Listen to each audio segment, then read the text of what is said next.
আসসালামু আলাইকুম রহমতুল্লাহি ওয়া বারাকাতুহু। প্রিয় দর্শক বিন্দুরা, আপনারা দেখতে পাচ্ছেন যে এখানে ওয়াজ মাহফিল হচ্ছে।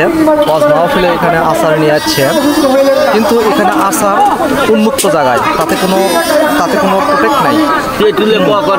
কত ধুলো বালি ময়লা উড়ে বেড়াচ্ছে, মানুষ এগুলো নিতেউছে খাতেউছে। এই জন্য তো আমাদের অনেক সমস্যা হয়। দেখেন এতে লেখা আছে বাদামের আচার, আবার খেজুরের আচার, তেঁতুলের আচার, তিলের আচার, মরিচের আচার, রসুনের আচার, জলপাইয়ের আচার। আপনারা দেখতে পাচ্ছেন আমের